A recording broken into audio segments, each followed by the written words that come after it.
नमस्कृत्य नरं चैव नरोत्तमं देवीं सरस्वतीं व्यासं ततो जयमुदीरये। आज इस आध्यात्मिक सत्र के मुख्य वक्ता आप हैं श्रीमान टीवी के अमोल भाई। आपका केंद्र भारती कॉलेज जनकपुरी दिल्ली है और उनके साथ आए हुए अन्य माताएं व इस महाविद्यालय के प्राचार्य महोदय, अन्य अध्यापक साथियों और प्यारे बच्चों। तो आध्यात्मिक शांति का होना प्रत्येक प्राणी के लिए अति आवश्यक है। इसके निमित्त ये जो हमारे सामने आज दिव्य मूर्ति विराजमान है, ये अथक प्रयास कर रही है और एक दिल्ली आध्यात्मिक विश्वविद्यालय ऐसा करके ये संचालन उसका करते हैं। तो ये इनका सराहनीय कार्य है, क्योंकि अपने लिए काम करना कोई बहुत बड़ी बात नहीं है। अपने लिए काम करना बहुत बड़ी बात नहीं है। समाज के लिए, देश के लिए काम करना, वो भी निःशुल्क। अगर मैं यहाँ पर हूं ना, अभी आपके सामने आपको पढ़ाता हूं, तो मुझे उसकी सरकार पैसे देते कि नहीं देते? लेकिन ऐसे, और वो भी देश हित में निस्वार्थ भाव से ऐसा कार्य कर रहे हैं। तो इनका बहुत बहुत आभार, बहुत बहुत अभिनंदन, बहुत बहुत स्वागत। आज इस भूमि पर, चिंतपूर्णी भूमि पर आध्यात्मिक विश्वविद्यालय को आपके कॉलेज द्वारा ये जो अवसर मिला है, तो आज हम एक आध्यात्मिक विषय पे बात करेंगे, Bhagavad Gita, the science of self realization. तो भगवत गीता, जिसको कहते हैं सर्वशास्त्र शिरोमणि, जितने भी शास्त्र है, जितने भी स्क्रिप्चर्स है, उसमें सबसे शिरोमणि, शिरोमणि मतलब शिर माना सर, और सर के ऊपर जो मणि रखा जाता है, सबका राजा, स्क्रिप्चर्स का किंग, भगवत गीता। तो भगवत गीता में 6ठे अध्याय में 12वां श्लोक और 13वां श्लोक आपको बताता है ध्यान की विधि, ध्यान कैसे करना है। आप बचपन से ध्यान करते आए हो, मेडिटेशन करते आए हो। आप ध्यान करते वक्त आंखें बंद करते हो या आंखें खुली रख के ध्यान करते हो? क्या करते हो? बंद करके। भगवत गीता में 6ठे अध्याय के 13वां श्लोक है संप्रेक्ष। उसमें संप्रेक्ष नाम का संस्कृत शब्द है, उसका अर्थ है आंखें खुली रख के आपको ध्यान करना है। चंचल मन को भ्रुकुटी के बीच में, मस्तक का ये जो मध्य बिंदु है, यहां एकाग्र करते हुए आपको आंखें खुली रखकर ध्यान लगाना है। तो हम 2 मिनट के लिए अभ्यास करेंगे। ये जो आंखें खुली रख के ध्यान करने का जो अभ्यास है, आपने महादेव के चित्र देखे रहेंगे, मूर्तियां देखी रहेगी। ध्यान मग्न गहरी अवस्था में, गहरे ध्यान मग्न अवस्था में बैठे हुए हैं। बताइए, उनकी आंखें पूरी खुली है या आधी खुली आधी बंद है? शिव शंकर भोलेनाथ की आंखें ध्यान मग्न अवस्था में, बोलिए। आधी खुली आधी बंद है, पार्शली क्लोज पार्शली ओपन। तो शंकर को योगेश्वर कहते हैं, योगीराज, नटराज।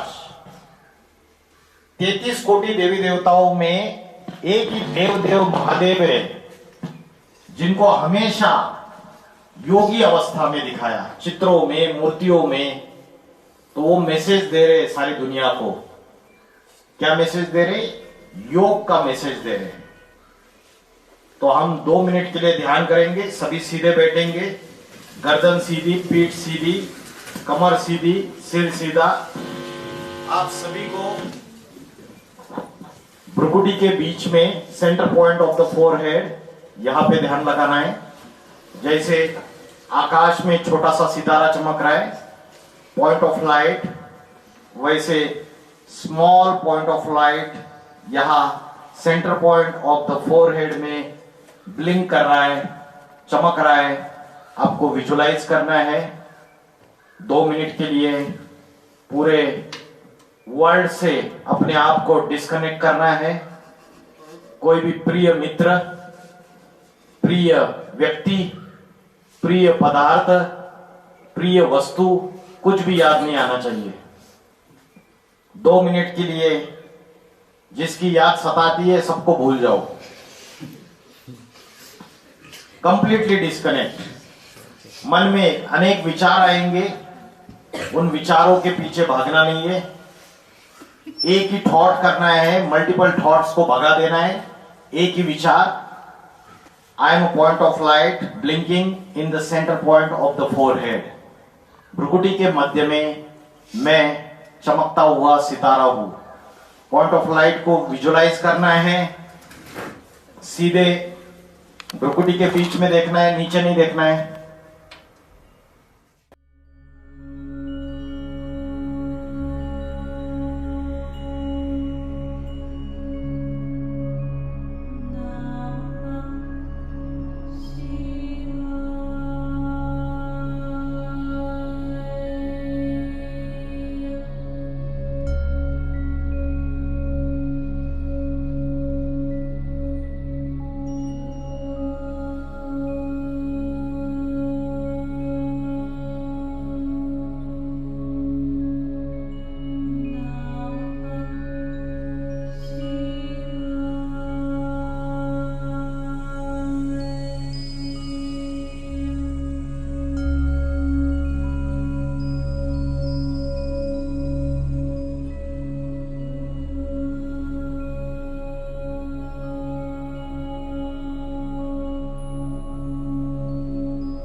Thank you.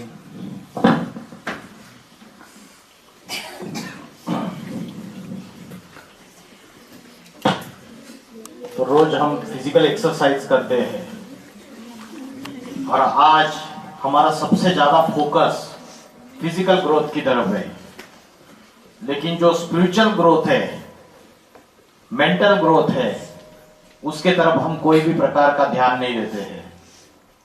अभी 2 मिनट के लिए आपने मन को एकाग्र करने की एक्सरसाइज की, कैसे लगा आपको? तो जो शांति है वो अंदर समाई हुई है। शांति हमारे गले का हार है, लेकिन हम उसको बाहर ढूंढते हैं, बाहर के साधनों में, बाहर के व्यक्तियों में, रिश्तेदारों में, पदार्थों में, वस्तुओं में। लेकिन वो चीजें मिलने के बावजूद क्या हमें 100% शांति मिलती है? तो पीस एंड हैप्पीनेस ये आत्मा के अंदर की बात है, जिसको हम बाहर ढूंढ रहे हैं। तो साइंस जो है वो भौतिक पदार्थ को डील करता है, मैटर। भौतिक पदार्थ मतलब समझते?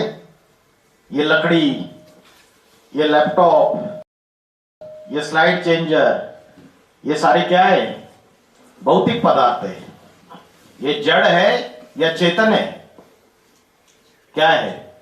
मैटर भौतिक पदार्थ है या चेतना है? इसमें ऊर्जा है, चेतना, जिसको बोलते प्राण शक्ति, कॉन्शियसनेस। नहीं है। तो साइंस जो है वो डील करता है सिर्फ भौतिक पदार्थों से।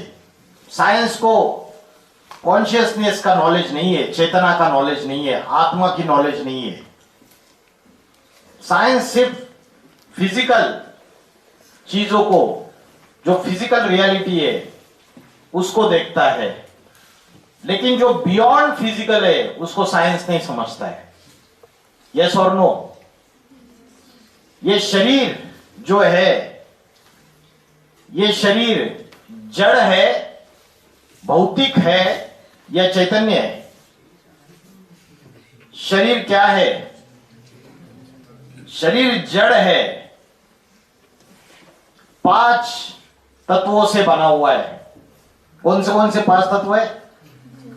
जल, वायु, अग्नि, पृथ्वी, आकाश। मरने के बाद या तो जला दिया जाता है या जमीन में गाड़ दिया जाता है। तो शरीर विनाशी है। और शरीर में ऐसा क्या है जिसकी वजह से मैं बात कर पा रहा हूं, आंखों से देख पा रहा हूं, कानों से सुन पा रहा हूं, स्पर्श कर पा रहा हूं, कर्मेंद्रियों से हलन चलन कर पा रहा हूं? क्या है वो? आत्मा। आत्मा दिखती है? नहीं दिखती, लेकिन आत्मा का अनुभव किया जा सकता है, महसूस की जा सकती है। कैसे महसूस की जा सकती है? अभ्यास से। करत करत अभ्यास के जड़मती होत सुजान, रसरी आवत जावत ते थल पर होत निशान। सुना है ये वाक्य? अभ्यास करने से जो डल हेडेड है, मंद बुद्धि है, वो भी प्रकांड पंडित बन सकता है। और अर्जुन को भगवान ने यही जवाब दिया जब अर्जुन ने पूछा कि मेरा मन बड़ा चंचल है, मेरा मन बड़ा हठी है, बलवान है, ये जबरियन मेरी इंद्रियों को उत्तेजित करता है। मन इंद्रियों को उत्तेजित करता है या नहीं करता है? आंखों को बोला वो गलत चीज है मत देख, आंखें जबरियन देखती है नहीं देखती है? बुद्धि बोलती है मत देख, और मन उस चीज के पीछे भागता है तो आंखें भी डूबती है उसमें। कान को बोला वो गंदी बात है मत सुन, लेकिन कान जाते हैं ना। तो अर्जुन का ये क्वेश्चन था भगवत गीता में। भगवान को पूछा कि मेरा मन बड़ा चंचल है, बड़ा हठी है, बड़ा बलवान है, ये जबरियन मेरी इंद्रियों को उत्तेजित करता है। और आज हम सभी अर्जुन है नंबरवार। आज हम सभी का मन, छोटे बच्चे से लेके बूढ़े तक सबका मन भटक रहा है, किसी का मन स्थिरियम नहीं है। और भगवत गीता में बोला मन जीते सो जगत जीत, इंद्रिया जीते सो जगत जीत। जिसने अपने मन को जीत लिया वो जगत जीत बन सकता है। The one who has conquered the mind has conquered the entire world. तो मन की जो एकाग्रता है वो कैसे होगी? जब एक परमात्मा को पहचान लेंगे तो मन एकाग्र हो जाएगा, मन पवित्र हो जाएगा, क्योंकि वो पवित्रता का सागर है परमात्मा। वो ज्ञान का सागर है, वो शांति का सागर है, वो प्रेम का सागर है। और हमारे पास हमारी झोली फटी हुई है, हमारे पास न शांति है, न प्रेम है, न आनंद है, न पवित्रता है, न ज्ञान है। तो जिसके पास ज्यादा है उसी से कनेक्शन जोड़ना पड़ेगा ना। हमारे पास तो नहीं है और उसके पास भरपूर है, तो उससे कनेक्शन जोड़ना पड़ेगा। उससे कनेक्शन जोड़ना उसको कहते योग। क्या कहते? योग मतलब जोड़ना, योग मतलब कनेक्शन। किसका किससे कनेक्शन? आत्मा का परमात्मा से कनेक्शन। लेकिन आज हम योगासन और प्राणायाम को योग समझ के बैठे हैं। ये मिसकंसेप्शन है। जो योगासन और प्राणायाम है वो तो सिर्फ शरीर को स्वस्थ रखने के लिए है, लेकिन मन, बुद्धि और आत्मा को शक्तिशाली बनाने के लिए, स्वस्थ रखने के लिए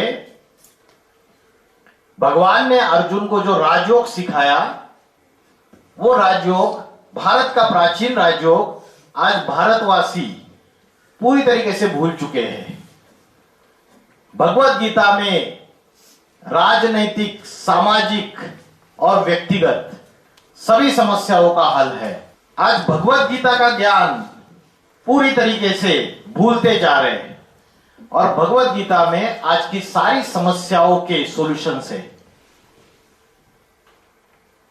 आज छोटे बच्चे से लेकर बूढ़े तक सबके अंदर टेंशन, डिप्रेशन, स्ट्रेस, चिंताएं, एंजाइटी, रात को नींद नहीं आना, over thinking, suicidal thoughts, loneliness, reserve रहना, किसी से बात करने की इच्छा न होना, इरिटेशन, इमोशनल इम्बैलेंस, छोटी छोटी बात पे गुस्सा हो जाना, ये चीजें बढ़ रही है या कम हो रही है?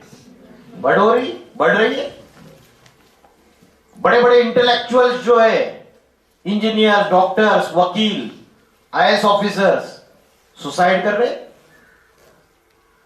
क्यों? इतना तो नॉलेज पढ़ा उन्होंने, इतनी सारी किताबें पढ़ी, मेडिकल साइंस की पढ़ी, यूपीएससी की किताबें पढ़ी, फिर सुसाइड क्यों कर रहे हैं?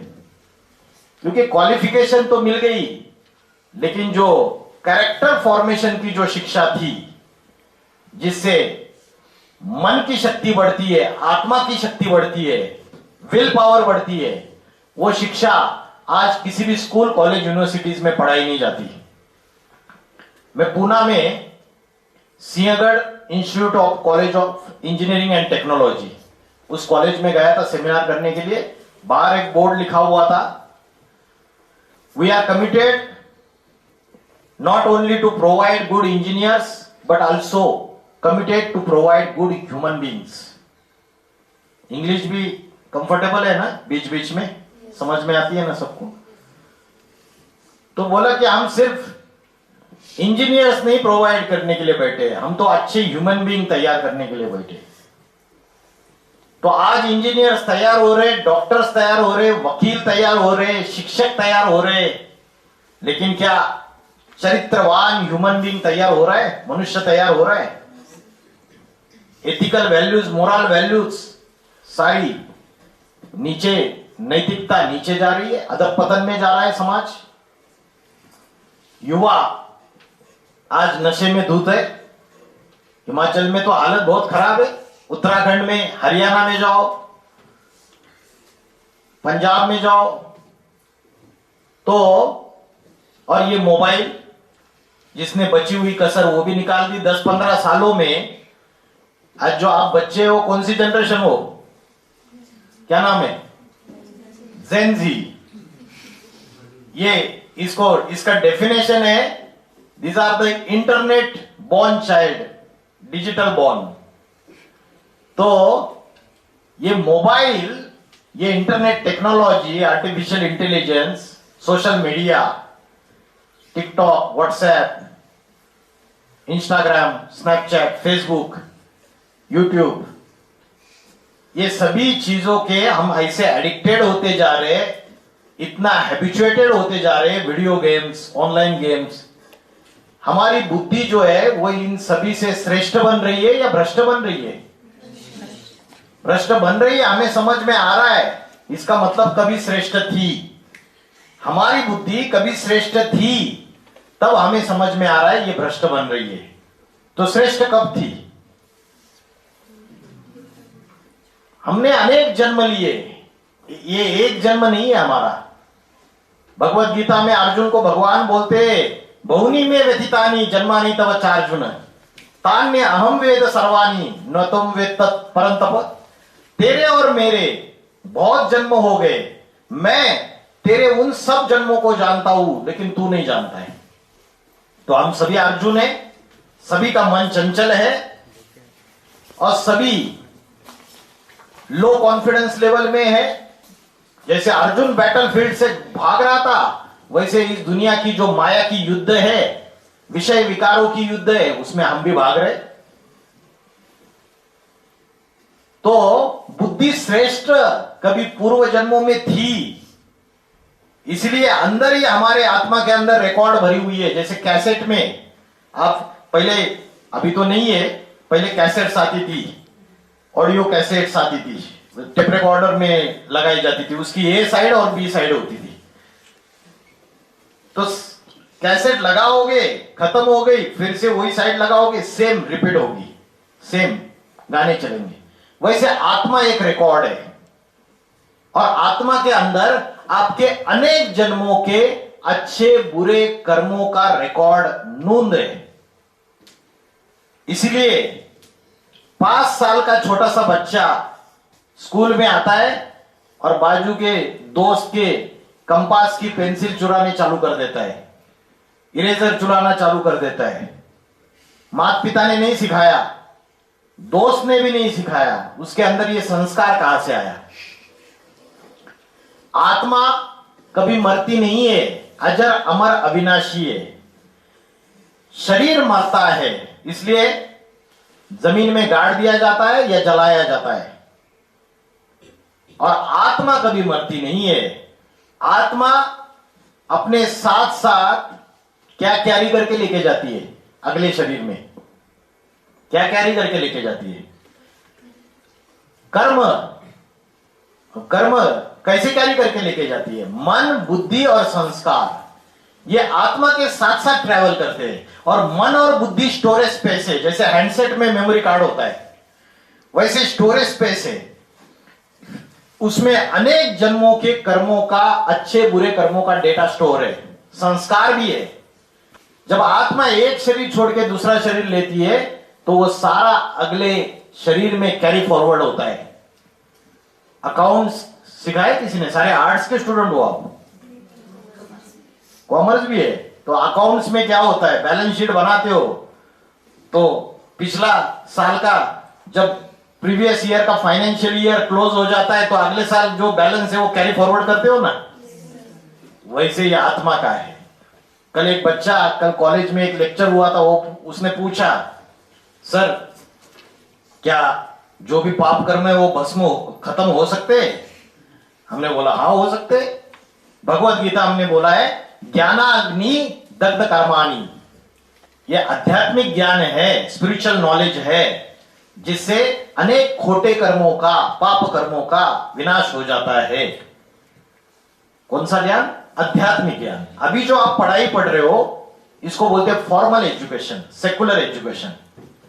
आध्यात्मिक ज्ञान से अच्छे विचार, गुड थॉट्स, शुद्ध विचार, अच्छाई अंदर आएगी तो नेगेटिव थॉट्स, वेस्ट थॉट्स भाग जाएंगे, नकारात्मक विचार भाग जाएंगे।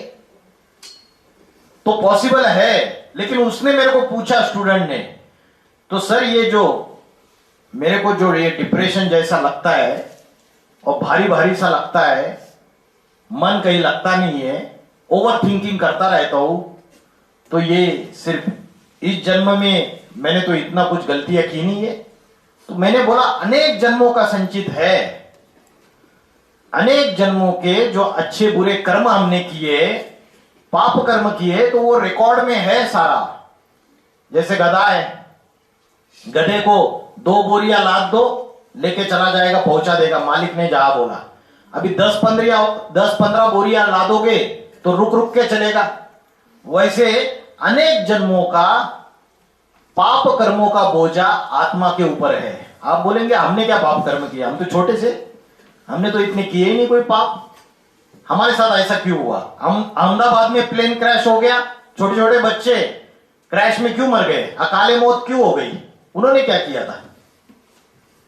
उन्होंने ऐसे क्या कर्म किए कि जिनको इतनी भयंकर सजा है? जब क्रैश हो गया प्लेन, अग्नि की ज्वालाएं लपटी, तड़प तड़प के मरे होंगे सारे के सारे प्लेन में जितने ही थे। कितनी वेदनाएं, कितनी यातनाएं हुई रहेगी। तो उन्होंने कब किया कर्म? किस चीज का ये रिजल्ट है? जरूर कोई ऐसे कर्म है अनेक जन्मों के जिसका हिसाब किताब, क्लियरेंस बाकी था, कुछ चुप हो गया। एक साथ सभी का बना था पाप कर्मों का हिसाब किताब।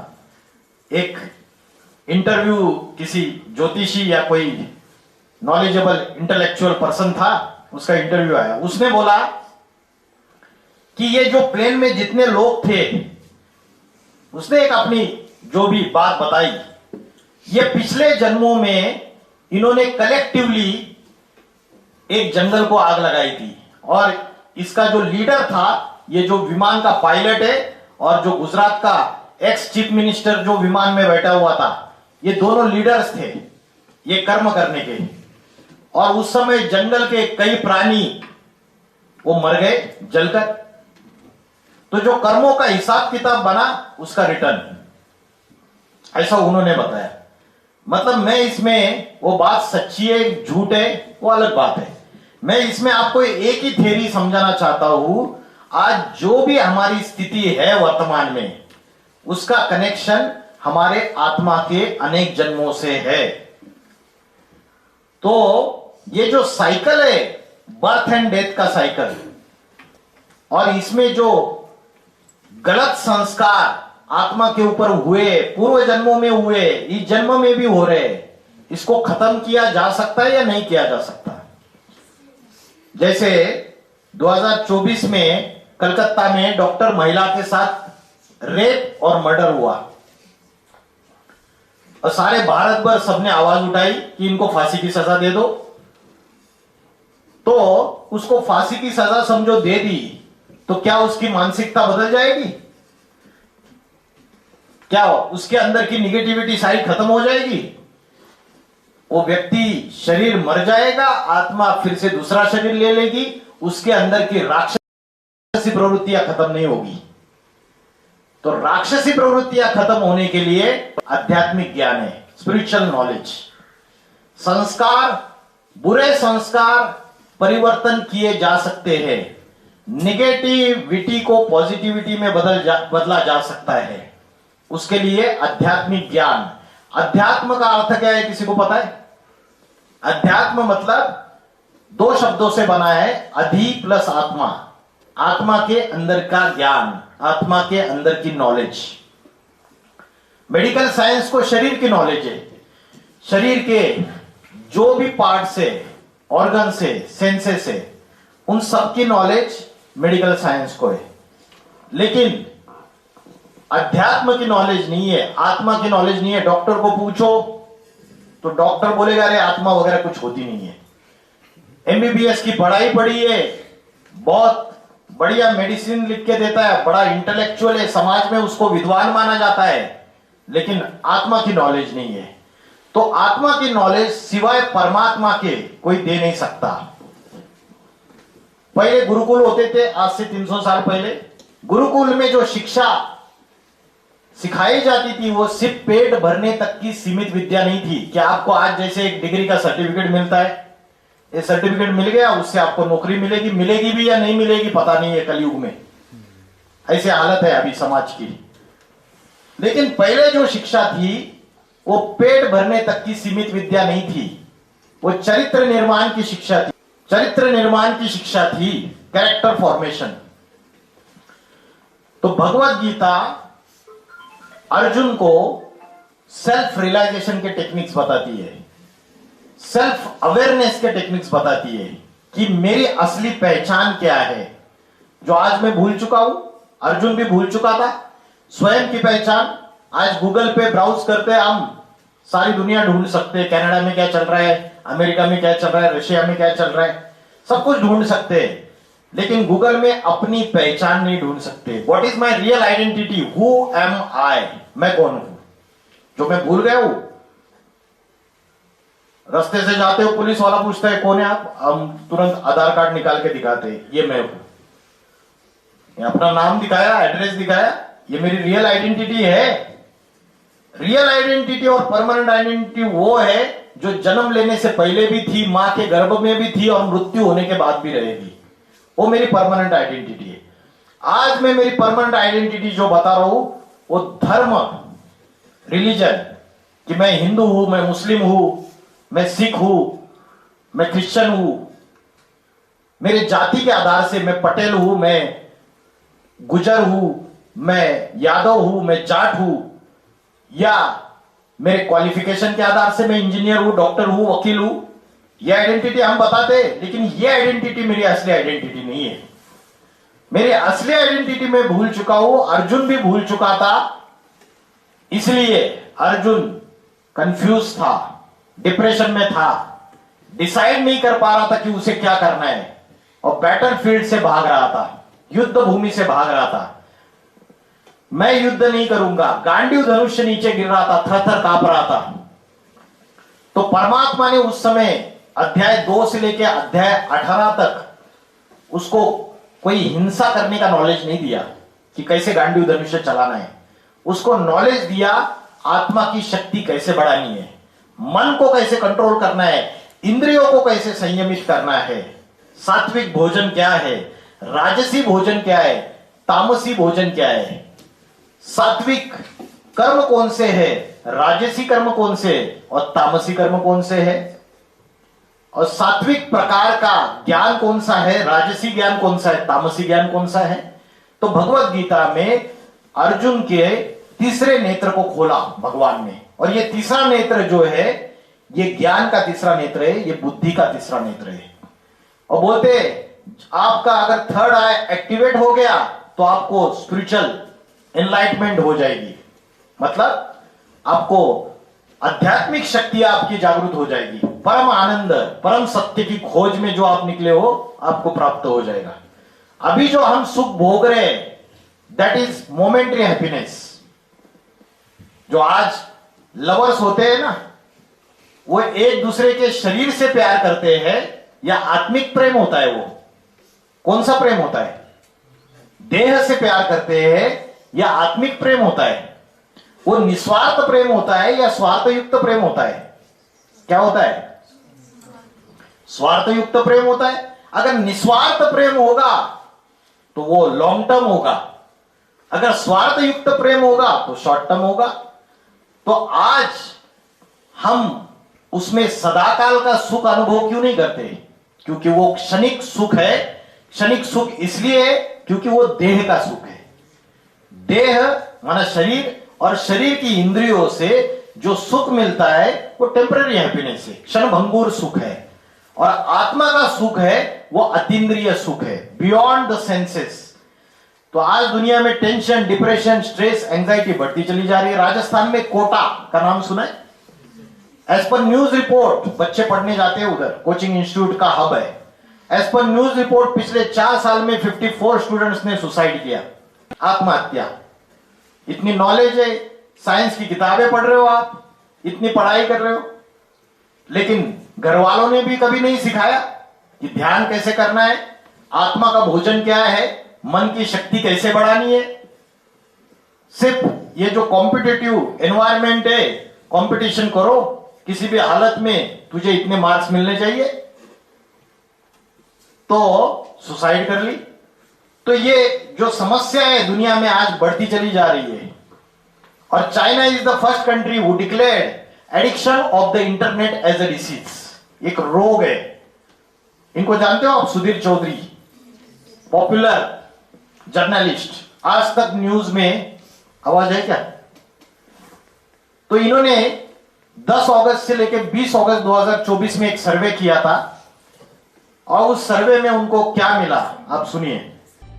जिस समय हमारे देश में चारों तरफ महिलाओं की सुरक्षा की बात हो रही है, लोग कह रहे हैं कि महिलाओं को अपराधों और अपराधियों से आजादी कब मिलेगी, ऐसे में उसी समय हमारे देश में इंटरनेट पर लोग महिला सुरक्षा से ज्यादा पॉर्न वीडियोस को सर्च कर रहे हैं। 10 अगस्त से 20 अगस्त के बीच, मैं यही 10 अगस्त से 20 अगस्त के बीच की बात कर रहा हूं, अभी की पिछले हफ्ते की, भारत में गूगल पर पॉर्न वीडियोस को सर्च करने का एवरेज इंटरेस्ट 90.8% रहा है, जबकि जॉब्स यानी नौकरियों को सर्च करने का एवरेज इंटरेस्ट हमारे देश में सिर्फ 17.4% रहा है। और कोलकाता की इस रेप और मर्डर की घटना को सर्च करने का एवरेज इंटरेस्ट 30% रहा है। यानी इंटरनेट की सर्च हिस्ट्री में पॉर्न वीडियोस के मुकाबले नौकरी और महिला सुरक्षा का मुद्दा दूर दूर तक नहीं है। सबसे ज्यादा शर्मनाक बात यह है कि इसी देश में लोग इंटरनेट पर कोलकाता की घटना का रेप वीडियो ढूंढ रहे हैं, और लोगों ने गूगल पर कोलकाता रेप वीडियो लिखकर न जाने कितनी बार सर्च किया है। और आज जो इंटरनेट पे जो भी परोसा जा रहा है उसको हम क्या अच्छा है क्या बुरा है बिना सेग्रीगेट किए उसको डायरेक्टली खा रहे, सारा का सारा। घर में अगर माँ ने थाली परोसी, खाना परोसा, उसमें नमक ज्यादा है तो हम रिजेक्ट कर देते हैं, नहीं खाना है। तो यहां हमारी बुद्धि काम क्यों नहीं करती है? तो बुद्धि का काम है decision making, what is right and what is wrong, what is good and what is bad. और बुद्धि जिसको बोलते हैं विवेक, विजडम, अगर वो जागरूक हो गया, आध्यात्मिक ज्ञान से विजडम जागरूक होता है, विवेक जागरूक होता है। तो बुद्धि का विवेक अगर जागरूक हो गया तो वो चंचल मन को कंट्रोल कर सकती है, चुप बैठ जा। इसलिए भगवत गीता में बोला इंद्रियाणि पराण्याहु, इंद्रिया बड़ी प्रबल है। इंद्रियोभ्यो परम मनः, इंद्रियों से प्रबल क्या है? मन। जो इंद्रियों को भी, चंचल इंद्रियों को वश में रख सकता है अगर एकाग्र है मन तो। और मन से भी पावरफुल क्या है? मन से पावरफुल है बुद्धि। अगर बुद्धि में सात्विक चीजें, प्योर थॉट्स, अच्छी चीजें फीड करोगे तो बुद्धि में विजडम जागरूक हो जाएगा। और विजडम जागरूक होगा तो मन को कंट्रोल में रखेगी, चुप बैठ। और बुद्धि से भी पावरफुल कौन है? बुद्धिमानों का बुद्धि परमात्मा। तो बुद्धि का कनेक्शन अगर परमात्मा से है तो उसकी डिवाइन पावर, उसके अंदर की दैवी शक्तियां, आध्यात्मिकता सारी हमारे अंदर आ जाएगी। तो इंटरनेट पे आज जो परोसा जा रहा है, आज इनको जानते हो आप? बीच में इन्होंने एक एपिसोड चलाया था जिसमें बहुत ऑब्सिन लैंग्वेज का यूज किया था। और छोटे छोटे बच्चे देखते हैं इनके पॉडकास्ट और एपिसोड्स, और इसी गंदी भक्ति बातें बोली थी। तो आज इंटरनेट पे जो परोसा जा रहा है उसको हम बिना सोचे समझे ले रहे हैं, उससे बुद्धि भ्रष्ट बनती चली जा रही है। दूसरी बात है, युवा जो है, यंगस्टर्स कॉलेजेस यूनिवर्सिटीज में, मैंने बताया नशे की लत बढ़ती चली जा रही है। और ऐसी बढ़ती चली जा रही है कि जिसकी वजह से रैशनल थिंकिंग खत्म हो रही है और पूरी जिंदगी बर्बाद हो रही है। अभी डी एडिक्शन सेंटर्स में मेरे सेमिनार्स हुए थे, दिल्ली में, अलग अलग सिटीज में, कलकत्ता में, दूसरी जगह, हैदराबाद। मैंने देखा पढ़े लिखे इंजीनियर, वकील भी है डी एडिक्शन सेंटर में, और एक साल, 2 साल से भर्ती है वहां पे। पूरा लाइफ बर्बाद हो चुकी है, परिवार बर्बाद हो चुके हैं, फैमिली टेंशन में है, ऐसी हालत खराब है। यह हरियाणा की एक यूनिवर्सिटी है और वहां एक सीनियर पुलिस ऑफिसर नशा मुक्ति का एक लेक्चर ले रहे थे। उस समय एक स्टूडेंट ने एक क्वेश्चन पूछा, सुनिए। सर हमने इतना बड़ा ये कार्यक्रम देखा नशा मुक्ति अभियान का, और यूनिवर्सिटी नशे का सबसे बड़ा एपी सेंटर है। सर आज हम 5 यूनिवर्सिटी के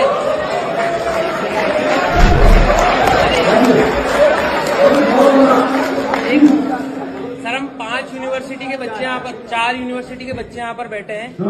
आज गांजा मिलना या फिर कोई नशे की सामग्री मिलना, टॉफी, लॉलीपॉप जितना आसान है मिलना, तो एक फर्स्ट ईयर का या सेकंड ईयर का बच्चा गांजे के डीलर को ट्रेस कर सकता है या ट्रैक कर सकता है, तो पुलिस क्यों नहीं कर पाती?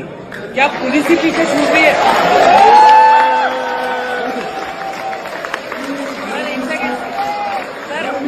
Sir let me complete. Sir मेरा जो मानना है, क्योंकि मैं भी सोसाइटी में रहता हूँ, यूनिवर्सिटी का स्टूडेंट हूँ। सर यहाँ सामने चौकी है और चौकी के सामने ही गांजा मिलता है, तो क्या आपको नहीं लगता? तो ये नशा, ड्रग्स, गांजा, चरस, दारू और क्या है अभी? आपसे ही सुनना था मुझे, क्योंकि मैंने तो सुना नहीं था वर्ड, यहां आने के बाद पता चला मुझे। परसों जेल में एक सेमिनार था, धर्मशाला में जो जेल बनी हुई है वहां एक सेमिनार था। वहां कई ऐसे लड़के भी थे जो एनडीपीएस, एक कानून बना हुआ है जिसमें ड्रग्स का लेन देन जो करते हैं वो अगर पकड़े गए 5-5 साल से जेल के अंदर बंद है, बाहर नहीं, छूट नहीं रहे, जमानत नहीं मिल रही है, तो जिंदगी बर्बाद हुई ना। फैमिली भी बर्बाद और अपनी लाइफ भी बर्बाद और अपने से जो कनेक्टेड है उनका भी जीवन बर्बाद पूरी तरीके से। तो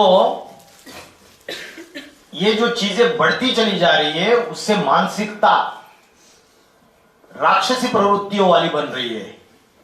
नशा करने से मनुष्य के अंदर पांचों विषय विकार मनुष्य के आत्मा के अंदर प्रवेश कर जाते हैं, जो आत्मा के शत्रु है, जिससे आत्मा की बैटरी डिस्चार्ज होती है।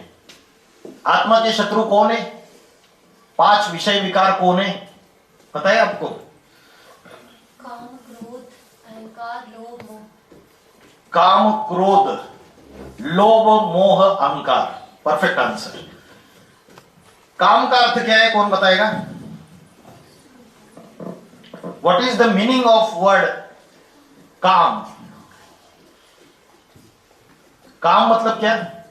काम में हमारी जो वासनाएं होती हैं। Very good.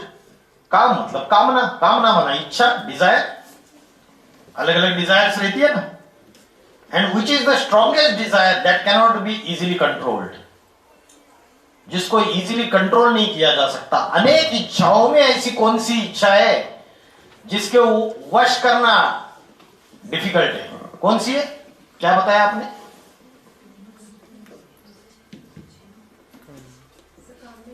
हाँ, कामनाओं में कौन सी कामना? हाँ, परफेक्ट। विषय वासना, काम वासना, जिसको बोलते हैं लस्ट, सेक्सुअल डिजायर। ये पांचों विकारों का मुखिया है, चीफ हेड है ये। इसको अगर कंट्रोल में ले लिया तो बाकी उसके बाल बच्चे, क्रोध, लालच, मोह, अहंकार। आज जितने भी बड़े बड़े अपराध हो रहे, छोटी छोटी बच्चियों के बलात्कार हो रहे, 6 महीने की 12 महीने की, सुनते हो न्यूज? इतने नराधम राक्षस इस दुनिया में बैठे हुए, ऐसी हालत है समाज की। 2012 में दिल्ली में निर्भया कांड हुआ था। अभी भी महिलाओं के खिलाफ ढेर सारे ऑफेंसेस होते रहते, कोई बाहर आते, कोई दबे हुए रहते। तो राक्षसी प्रवृत्तियां समाज में बढ़ती चली जा रही है। ये किसकी वजह से? यही सारी चीजें जो अभी दिखाई। जब आंखों से जो देखेंगे, रात को 1-1, 2-2 बजे तक गंदी गंदी वेब सीरीज देखेंगे, सेक्सुअलिटी वाली, क्राइम वाली, तो वैसी संस्कार आएंगे या नहीं आएंगे बुद्धि में? एटीट्यूड वैसे ही बनेगा ना? बनेगा या नहीं बनेगा? बनेगा। तो जैसा देखते हैं हम, जैसा कानों से सुनते हैं और जो पढ़ते हैं, वैसे हम बनते हैं। This is called as law of attraction. What you think so you become, what you imagine so you create. जैसा आप सोचते हो, जैसा आप देखते हो, जो सुनते हो, पढ़ते हो, प्रैक्टिकली वैसे ही आप बनते हो।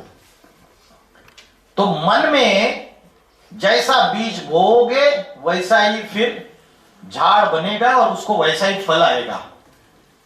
बोया बीज बबूल का, तो उससे आम कहां से आए? तो आज हमारे मन के जो संकल्प है, थॉट से, उस लेवल पे चेकिंग करनी चाहिए अपनी खुद की। रात को सोते समय, सवेरे से लेकर रात तक नेगेटिव थॉट्स और वेस्ट थॉट्स ज्यादा चलते हैं या पॉजिटिव थॉट्स ज्यादा चलते हैं? चेक करना है अपने आप को। क्या चलते हैं ज्यादा? नेगेटिव ज्यादा चलते हैं। तो नेगेटिव को पॉजिटिव में कैसे कन्वर्ट करना है, उसके लिए भगवत गीता में भगवान ने आत्मा का भोजन क्या है ये बताया। जैसे शरीर का भोजन लेते हैं, वैसे आत्मा का भी भोजन है। और ये जो यात्रा है आत्मा का ज्ञान लेने की, ये यात्रा, ये असली महाभारत की युद्ध है। महाभारत की युद्ध कोई हिंसक युद्ध नहीं थी, ये अहिंसक युद्ध है। और ये युद्ध 5 विषय विकारों से, काम, क्रोध, लोभ, मोह, अहंकार, इससे हमारी युद्ध है। ये शत्रु है हमारे। आत्मेव आत्मना बंधु, आत्मेव रिपुरात्मना। आत्मा स्वयं ही अपना बंधु है, स्वयं ही अपना मित्र है, स्वयं ही अपना शत्रु है। तो ये जो यात्रा है, ये अंधकार से प्रकाश की तरफ है।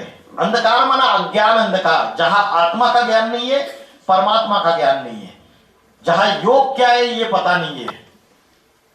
तमसो मां ज्योतिर्गमय, यह अधर्म से धर्म के तरफ की यात्रा है, यह असत्य से सत्य के तरफ यात्रा है, और ये बुराई से अच्छाई की तरफ की यात्रा है। तो आत्मा की नॉलेज जो है उसकी आज कमी है। और यही क्वेश्चन शिव शंकर भोलेनाथ ने हनुमान जी को पूछा। कौन हो तुम? मैं हनुमान। तुम्हारा नाम नहीं पूछा, तुम कौन हो? अंजनी सुत, केसरी नंदन, पवन पुत्र। तुम्हारा वंश नहीं पूछा, तुम कौन? वानर। तुम्हारी जाति नहीं पूछी हनुमान, तुम कौन?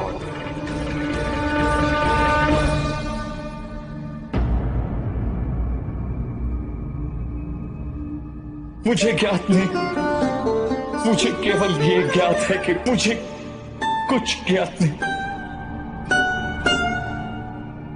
मुझे अभी यही ज्ञात है कि मैं स्वयं अज्ञात हूं। क्या अज्ञान है? अज्ञान यही है कि आत्मा की आइडेंटिटी भूल गए,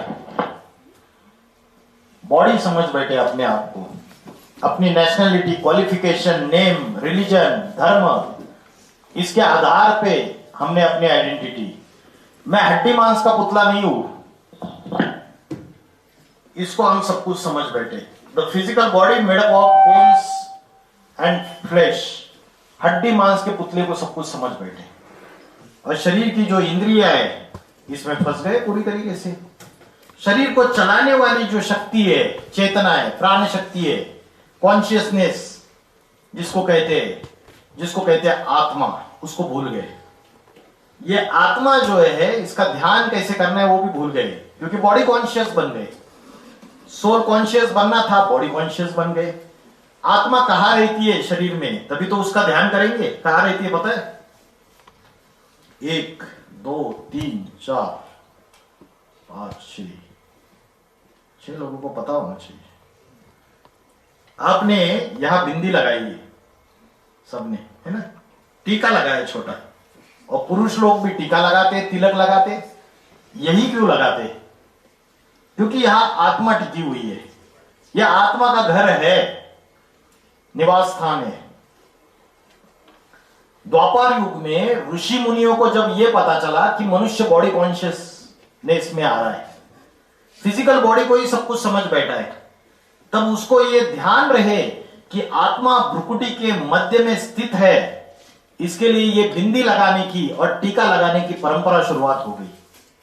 आज हम इस स्पिरिचुअल सीक्रेट को भूल गए कि आत्मा भ्रुकुटी के बीच में रहती है। तो हम इस ज्ञान को भूल गए। आत्मा यहां रहती है और यहां उसका ध्यान करना है। आत्मा तो अचिंत्य है, इट कैनॉट बी मेजर्ड। हम बोल नहीं सकते आत्मा 10 ग्राम की है या 25 मिलीग्राम की है, या इतनी उसकी साइज है, इतना उसका वेट है। भगवत गीता में बोला अप्रमेय, उसको मेजर नहीं कर सकते। भगवत गीता में बोला अव्यक्त, आंखों से देख नहीं सकते। तो कैसे देखना है, कैसे अनुभव करना है? जैसे आकाश में छोटा सा स्टार चमकता है, वैसे छोटा सा स्टार भ्रुकुटी के बीच में चमक रहा है। ऐसा ध्यान कीजिए।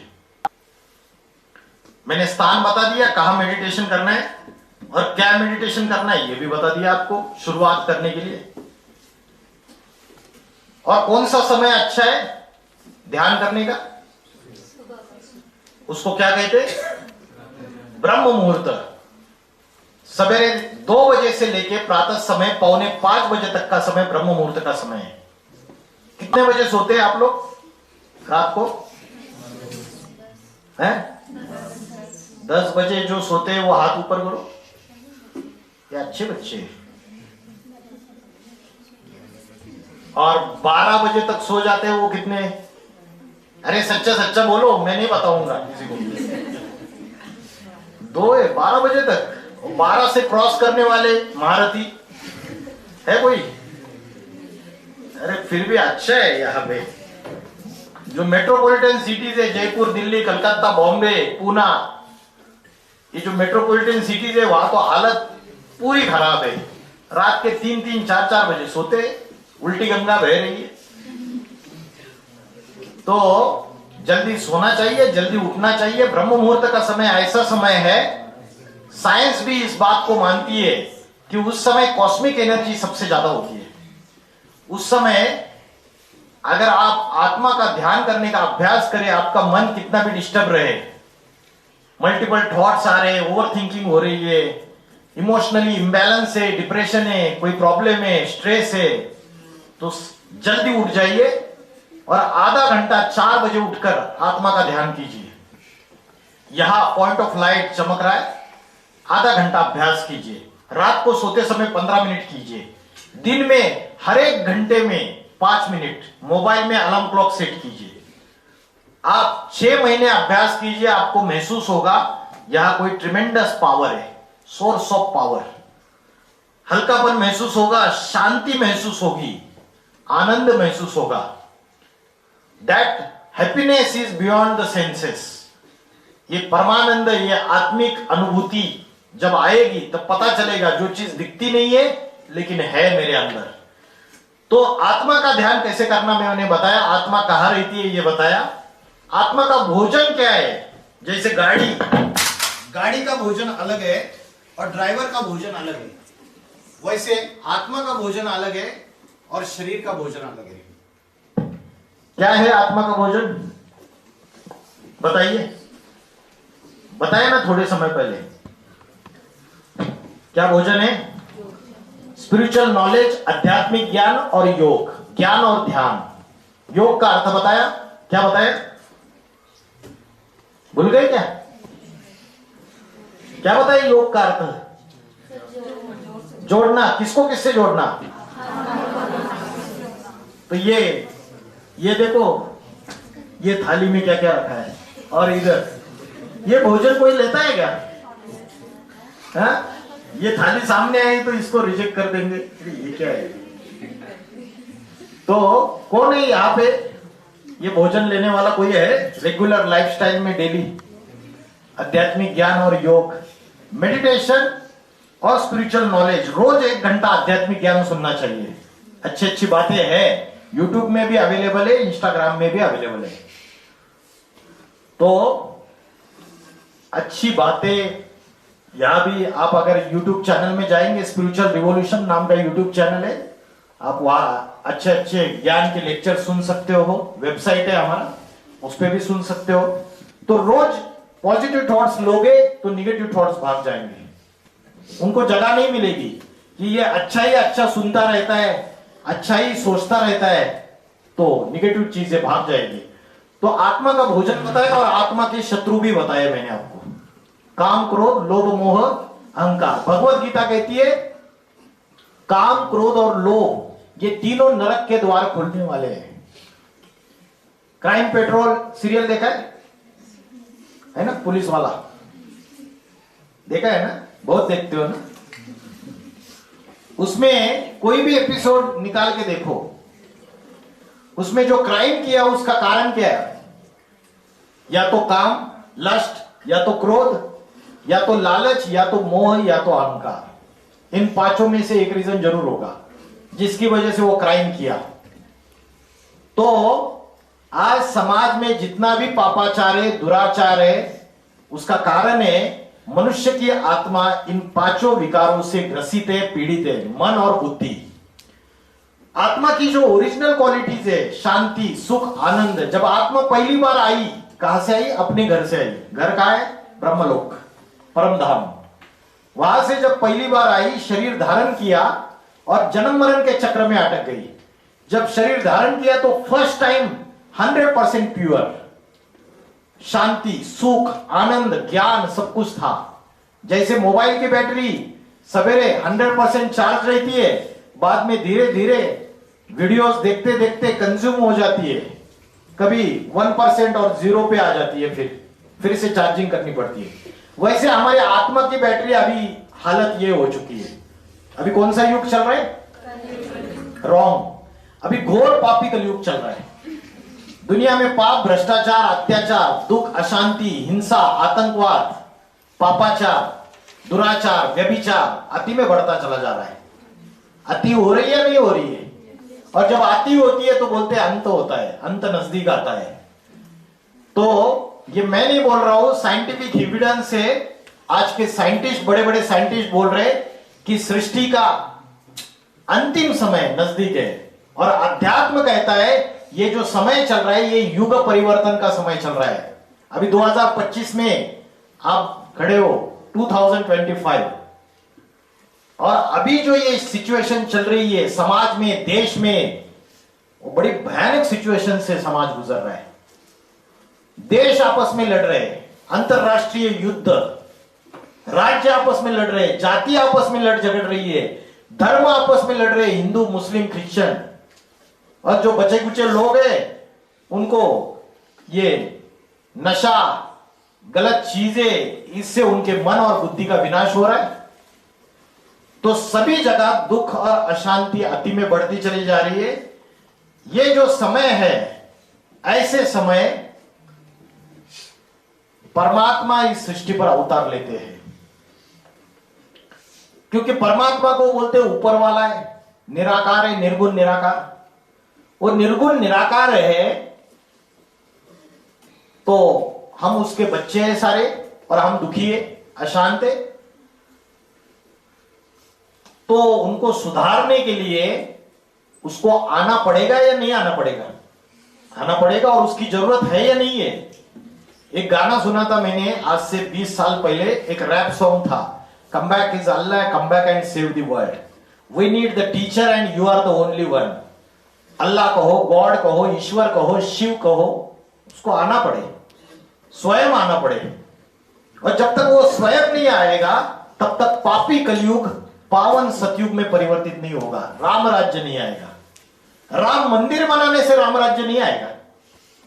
जब राम स्वयं आएगा, और राम का अर्थ है रम्यते योगिनो यस्मिन इति रामः, योगियों की बुद्धि जिसमें रमन करती है वो राम है, वो योगी है। तो वो स्वयं आएगा तो परिवर्तन होगा। और उसका आने का समय भगवत गीता में बताया हुआ है। भगवत गीता में कौन सा समय बताया है परमात्मा के आने का? यदा यदा ही धर्मस्य ग्लानिर्भवति भारत, जब धर्म की ग्लानि होती है, अधर्म का बोलबाला होता है, तब दुर्जनों का विनाश करने के लिए, सज्जनों की रक्षा करने के लिए मैं आता हूं। अभी 90% से ज्यादा दुर्जन ही है समाज में। 10% प्योर आत्माएं होगी जिसकी वजह से दुनिया टिकी हुई है, वो भी डामाडोल हो रही है। 90% का संग का रंग उन 10% को भी लग रहा है ना। खरबूजे के साथ खरबूजा रखा तो उसका संग का रंग लग जाता है, हा? तो कलयुग में दो दोष है, एक है संग दोष और दूसरा है अन्न दोष। अगर कोई गलत व्यक्ति, हमने कोई गलत दोस्त बनाया या कोई गंदा मित्र बनाया जिसको गंदी आदतें है सारी की सारी, तो उसका संग का रंग लगेगा या नहीं लगेगा? और कलयुग में इसका प्रभाव बहुत जल्दी होता है। संग दोष और अन्न दोष, ये सबसे बड़े दोष है जिससे हमारी आत्मा का पतन होता है, चरित्र का पतन होता है, नीचे गिरती जाती है आत्मा। तो अर्जुन को, जब अर्जुन ने पूछा मेरा मन बड़ा चंचल है, अर्जुन को 2 सॉल्यूशंस दिए। अभ्यास न तो कौन्तेय वैराग्य न च गृह्यते, योगाभ्यास, योग का अभ्यास कर, राजयोग। और दूसरा दिया वैराग्य, डिटैचमेंट। कमल का फूल कीचड़ में रहता है लेकिन कीचड़ की एक भी बूंद उसके पत्तों को स्पर्श नहीं करती है। वैसे ही समाज में रहते हुए, परिवार में रहते हुए हम चाहे तो निगेटिविटी से बच के रह सकते हैं, नहीं रह सकते? डिटैच रह सकते हैं, नहीं रह सकते? अपने ऊपर है। तो योगाभ्यास और वैराग्य, डिटैचमेंट। सिर्फ सन्यासी के वस्त्र पहनना मतलब वैराग्य नहीं है। वस्त्र पहनने की दरकार नहीं, सिंपल वस्त्र पहनो चलेगा, कोई भी कपड़े पहनो, लेकिन मन बुद्धि उस निगेटिविटी के तरफ ना भागे, वो डिटैचमेंट है, वो वैराग्य है असली। तो जैसे शरीर मैला होता है तो उसके लिए हम रोज सवेरे स्नान करते हैं, वैसे आत्मा के ऊपर, मन और बुद्धि के ऊपर जो मैला चढ़ा हुआ है उसके लिए ज्ञान का जल है। आध्यात्मिक ज्ञान का जल रोज छिड़केंगे। घर में आते हैं ना, वो गंगा जल छिड़कते हैं शुद्ध हो। ये गंगा जल मतलब ये पानी की गंगा की बात नहीं, ये ज्ञान गंगा है। शंकर के जटा से जो गंगा निकली, बोलते हैं उस गंगा में स्नान करेंगे तो आपके पाप धुल जाएंगे, ऐसा बोलते हैं, स्वर्ग में जाते हैं। लेकिन क्या पाप धुल रहे लोगों के, भारतवासियों के? हजारों सालों से गंगा में नहा रहे, दुनिया और ही पापी बनती जा रही है।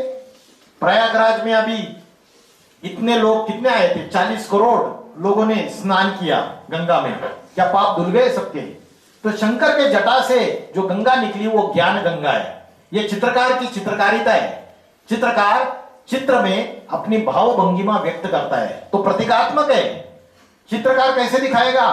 कोई विद्वान व्यक्ति है, उसके बुद्धि से ज्ञान निकल रहा है इस बात को, तो उसने गंगा के रूप में दिखाया, पानी की गंगा, ज्ञान गंगा है वो। और बुद्धि को, विशाल बुद्धि को चित्रकार कैसे दिखाएगा? तो उसने बड़े बड़े केस दिखा दिए, जटाएं दिखा दी, और नागा बाबाओं ने समझा नहीं और फॉलो करना चालू कर दिया। अरे शंकर जी को बड़ी जटा है तो हम भी बड़ी जटाएं रखेंगे। अरे शंकर जी नंगे हैं, कपड़े नहीं पहनते तो हम भी नंगे रहेंगे। अरे चित्रकार ने उसको वस्त्र नहीं दिखाए, क्योंकि जैसे ये कपड़े शरीर के हैं वैसे शरीर आत्मा का वस्त्र है। अगर किसी को अपने शरीर की कर्मेंद्रियों का, इंद्रियों का भान ही नहीं है, स्मृति नहीं है, तो जैसे उसका शरीर रूपी वस्त्र का भान नहीं है, वो नंगा है, उसको चित्रकार कैसे दिखाएगा? चित्रकार ने कपड़े निकाल के रख दिए उसके, विष्णु को कपड़े पहनाए हुए दिखाया, पीतांबरी वस्त्र अलंकारों से सुसज्जित, ब्रह्मा को वस्त्र दिखाए, लेकिन शंकर को नग्न दिखाया। तो कवियों की कविता, चित्रकारों की चित्रकारिता और उसकी गहरी बातें मनुष्य ने समझी नहीं और आधा अधूरा ज्ञान समझ के उसको फॉलो करना चालू कर दिया। तुम्हारे नंगे रहने से तुम योगी हो ये साबित नहीं होता है। तो परमात्मा जो है वो निर्गुण निराकार है, शिव, और वो निर्गुण निराकार है शिव, उसकी पूजा हम कैसे करते हैं? मंदिरों में शिवलिंग के रूप में करते हैं। 33 कोटि देवी देवताओं के जितने भी चित्र और मूर्तियां बनी हुई है, उनको हाथ कान नाक पैर मनुष्य जैसा है, लेकिन शिवलिंग जो बना हुआ है उसको हाथ कान नाक पैर क्यों नहीं है? कभी सोचा? 12 ज्योतिर्लिंगों में उसकी पूजा करते, उसके सामने माथा टेकते, मंदिर में मध्यवर्ती स्थान में रखते, उसका आकार ऐसे क्यों बनाया? क्योंकि परमात्मा शिव जो है वो ज्योति स्वरूप है। भगवत गीता में बोला, ज्योतिषाम अपि तज्ज्योति, मैं ज्ञान की ज्योति हूं, और ज्योति का आकार ऐसे है, तो उसको भक्तों ने बड़ा आकार दे दिया शिवलिंग का। मुस्लिम लोग भी बोलते हैं खुदा नूर है, क्रिश्चियन लोग बोलते हैं गॉड इज लाइट, और चर्च में कैंडल की ज्योत के ऊपर ध्यान लगाते। तो सब धर्म वाले उस निराकार निर्गुण भगवान को मानते, हिंदू भी मानते और शिवलिंग के रूप में पूजा करते। लेकिन शिवलिंग के साथ साथ शंकर की पूजा भी होती है, शंकर की नग्न मूर्ति भी पाई जाती है। तो शंकर की नग्न मूर्ति ये सगुण साकार रूप है उसका, और निर्गुण निराकार वो शिव है। वो भगवान जब इस धरती पे आता है तो किसी माध्यम का आधार लेता है, मनुष्य का शरीर का आधार लेता है, और उसके द्वारा ज्ञान सुनाता है, इस सृष्टि का परिवर्तन का ज्ञान देता है, टीचर बन के आता है, गुरु बन के आता है। इसलिए हम बोलते हैं गुरुर ब्रह्मा गुरुर विष्णु गुरुर्देवो महेश्वर। शास्त्रों में दिखाया कि शिव शंकर भोलेनाथ सप्तर्षियों को पढ़ा ही पढ़ा रहे।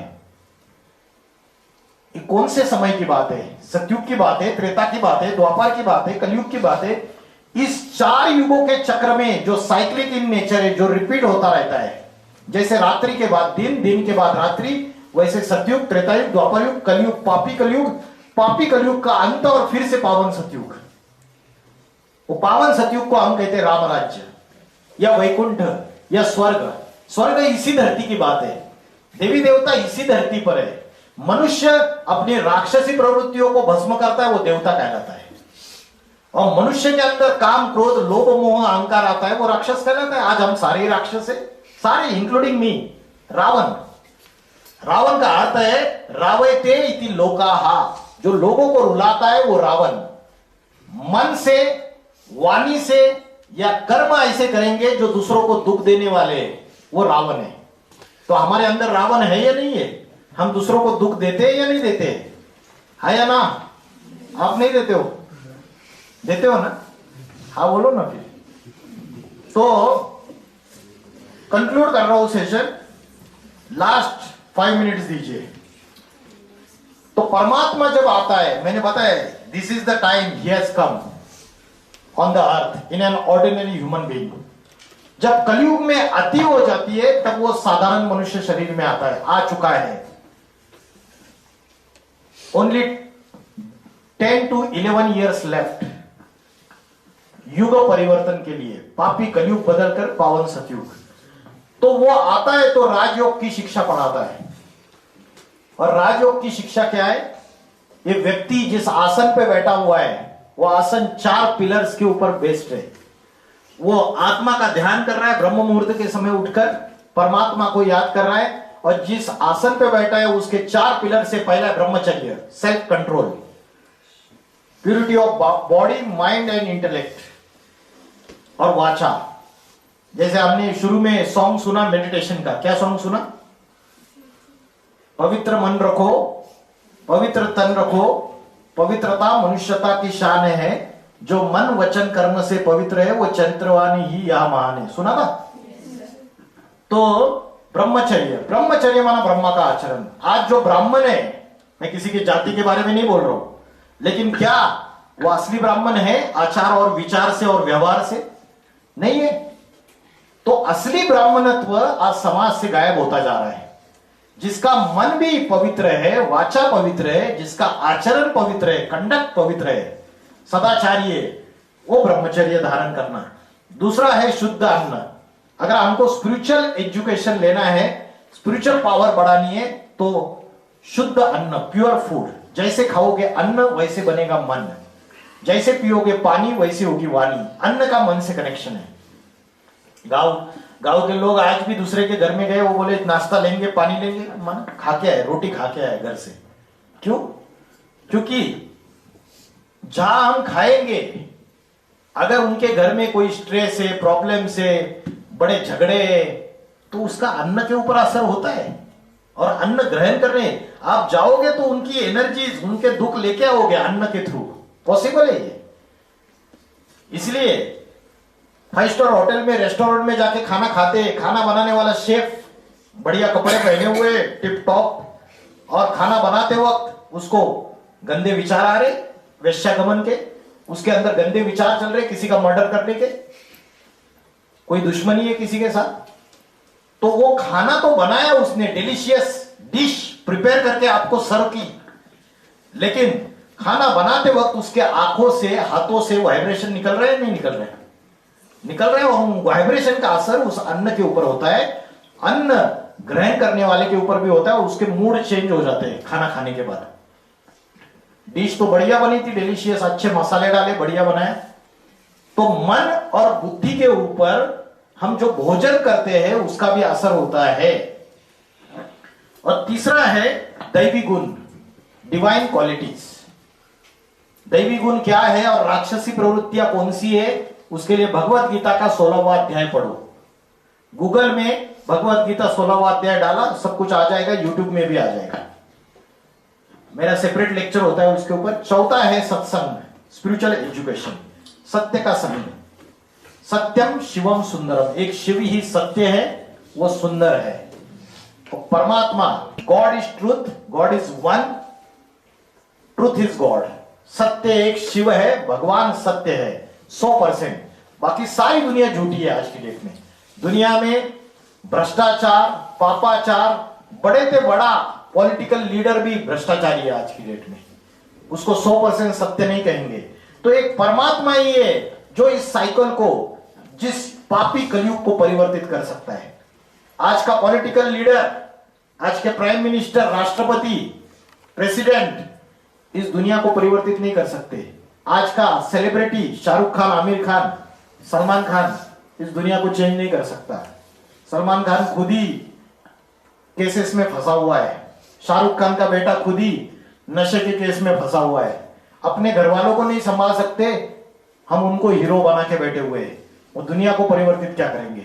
आज का फुटबॉल प्लेयर, आज का क्रिकेट प्लेयर इस दुनिया को परिवर्तित नहीं कर सकता जिनको हमने हीरो बना के रखा हुआ है। एक कला होना, एक आर्ट होना अलग बात है। उनको हीरो स्वयं परमात्मा शिव के इस दुनिया का हीरो कोई नहीं है। शंकर का अर्थ है शम करोति, संस्कृत शब्द है, जो शांति की देवता है, जो सारी संसार में शांति लाता है। और शंकर को क्या बोला है? विनाश करता, संहार करता है ना। किस चीज का विनाश करता है? जब पापी कलयुग आता है, घोर पापी कलयुग, अंधकार बढ़ता है, तो धर्म आपस में लड़ाई झगड़ा कर रहे, हिंदू मुस्लिम क्रिश्चियन सारे लड़ रहे, सिख सब लड़ रहे आपस में। तो अनेक धर्मों का विनाश करता है वो, अनेक जातियों का विनाश करता है, अनेक मतमतांतरों का विनाश करता है, पुरानी परंपराओं का विनाश करता है और एक सत्य सनातन धर्म की फिर से स्थापना करता है। अभी सनातन धर्म की धारणाएं लोप हो चुकी है। भारत में सनातन धर्म की जो धारणाएं थी, राजा अगर लड़ाई में मारा जाता था तो रानी जलती आग में कूद जाती थी, जोहार कर लेती थी, लेकिन पर पुरुष को अपने शरीर को टच करने नहीं देती थी। ये भारत की नारी की परंपरा थी, पवित्रता थी। भारत सती सावित्री का देश था, आज है क्या? आज तो 10 दिन 15 दिन 1 महीने में डाइवोर्स होते। आज तो लिव इन रिलेशनशिप है। आज जो जजेस बैठे हुए सुप्रीम कोर्ट, हाई कोर्ट, उनको ही धर्म का ज्ञान नहीं है। कॉन्स्टिट्यूशन का ज्ञान, कॉन्स्टिट्यूशन क्या धर्म है? और बोलते हैं रिलीजन इज माइट। अरे धर्म ये एक शक्ति है, पावर है, और तुमको पता ही नहीं धर्म की धारणाएं क्या है, सनातन धर्म की परंपराएं क्या है। शादी ये पवित्र बंधन माना जाता था, अभी नहीं रही वो चीजें। अभी homosexuality is also not offence. अभी शादीशुदा महिला अगर पर पुरुष के साथ अनैतिक संबंध रखती है, दैट इज नॉट ऑफेंस। ये फैसले आज के जो विद्वान माने जाते हैं समाज के, उनके, क्योंकि धर्म का ज्ञान भूल गए, तो ये समाज का परिवर्तन करेंगे क्या? क्वेश्चन ये है, ये चेंजेस करेंगे पापी कलयुग को पावन सतयुग में? अनैतिकता से नैतिकता की तरफ, अंधकार से प्रकाश की तरफ ये लेके जाएंगे? नहीं।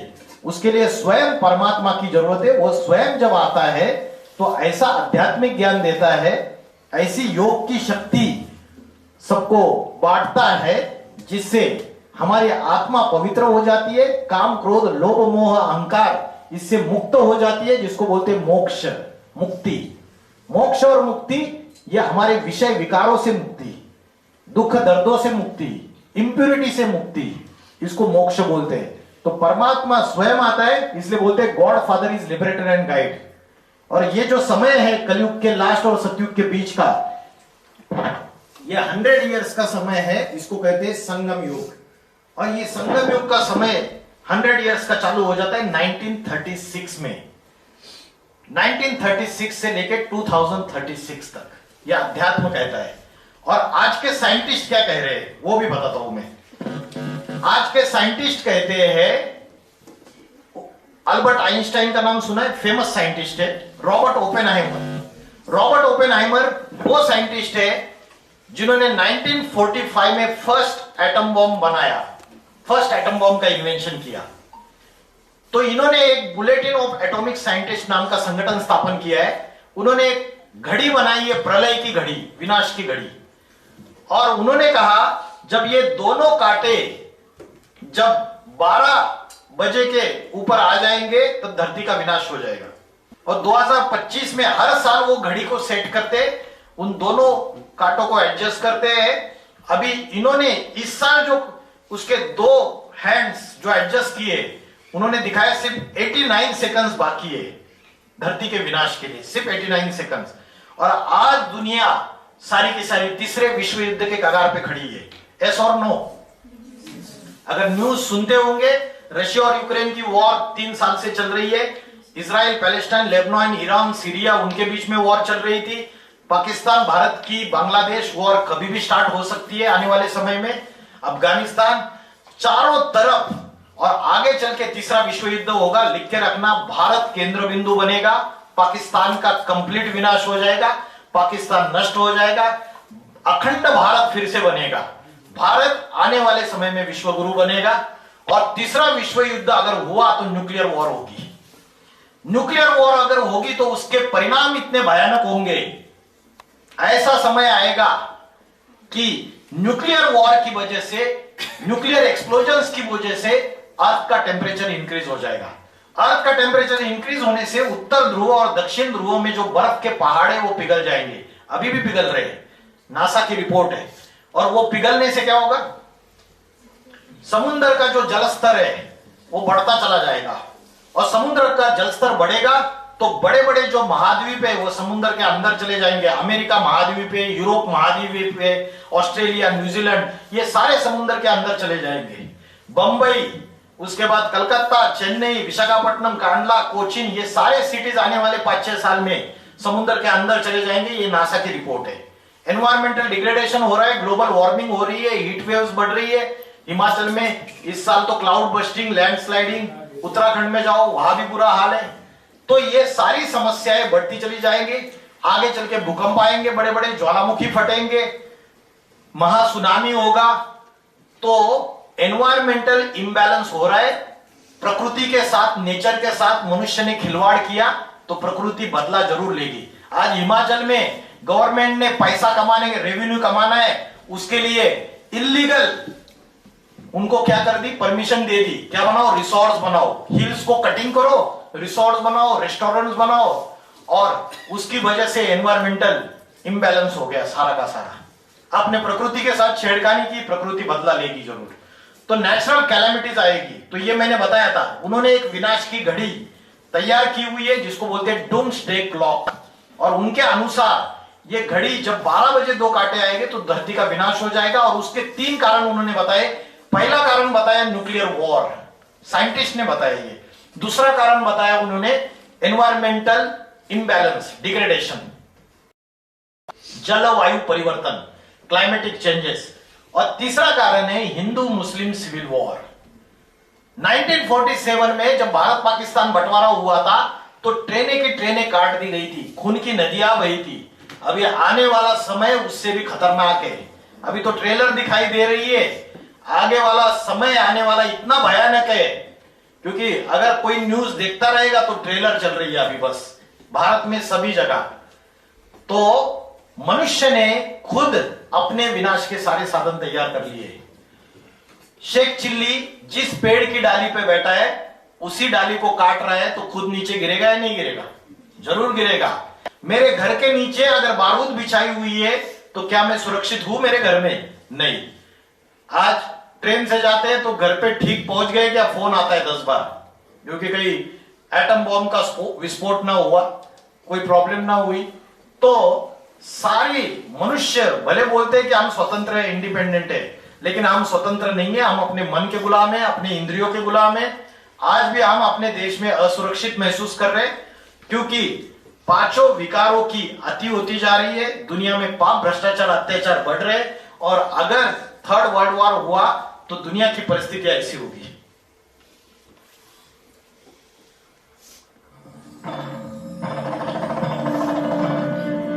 बड़े बड़े शहरों में जो बिल्डिंग है 50-60 मंजिल वाली, वो ताश के पत्तों पे जैसे नीचे गिर जाएगी।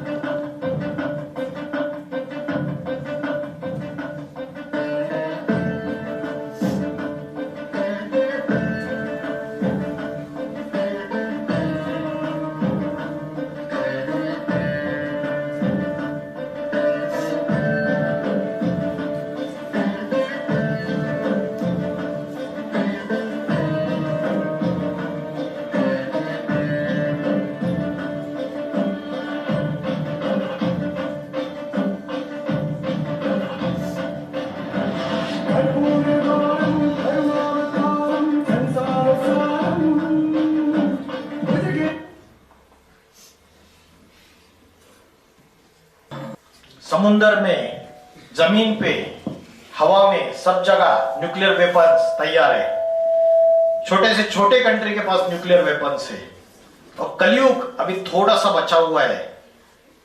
ये धरती, ये काम, क्रोध, लोभ, मोह, अहंकार की अग्नि में जल रही है। जैसे कोई पेशेंट डेथ बेड पे होता है तो उसको वेंटिलेटर पे बिठाया जाता है, वैसे सारी दुनिया वेंटिलेटर पे बैठी हुई है, अंतिम सांसें गिन रही है। और भारतवासी कुंभकर्ण की निद्रा में सो रहे, अज्ञान अंधकार की। उनको पता नहीं है कि परमात्मा शिव, जिसके जोर जोर से बड़े बड़े गाने भजन गाते हैं, वो स्वयं इस धरती पर अति साधारण मनुष्य तन में अवतरित हो चुके हैं।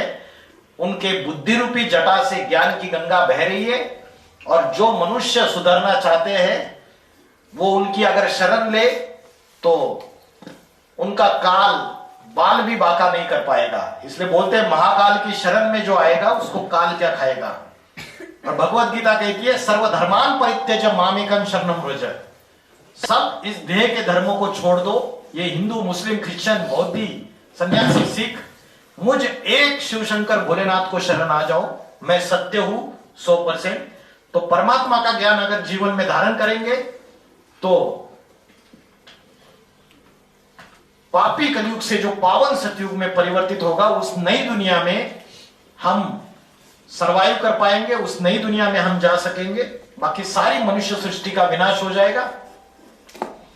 95% से ज्यादा मनुष्य सृष्टि का विनाश हो जाएगा। जिन्होंने अपने आत्मा को पवित्र बनाने का ज्ञान लिया, शुद्ध बनाया, अपने कर्म विचार संस्कार बदले, वो मनुष्य सरवाइव करेंगे। तो भगवत गीता में श्लोक आया है कि मेरी अध्यक्षता में मैं इस पापी कलयुग को पावन सतयुग में विरुद्ध दिशा में परिवर्तित करता हूं। जगत भी परिवर्तते। तो ये समय है, बड़े बड़े भविष्यकारों ने भविष्यवाणियां की है। नॉस्ट्राडेमस विदेशी भविष्यकार है, किरो किट एंडरसन जूलबर्न, इन्होंने बड़ी बड़ी भविष्यवाणी है। सब में एक कॉमन भविष्यवाणी है कि 21वीं शताब्दी में उत्तर भारत से एक महापुरुष का अवतार होगा। वो योगियों का योगी होगा। वो आत्मा और परमात्मा के ऐसे रहस्य प्रकट करेगा, ऐसे आध्यात्मिक क्रांति लाएगा भारत के अंदर, और ऐसा आध्यात्मिक ज्ञान देगा, आध्यात्मिक संगठन स्थापन करेगा कि दुनिया में एक जाति, एक धर्म, एक भाषा, एक राज्य स्थापन हो जाएगा। वसुधैव कुटुंबकम। अनेक धर्म, अनेक जातियां, अनेक भाषा, अनेक झूठी परंपराएं, उनका विनाश हो जाएगा। ओम नमः शिवाय। Thank you very much.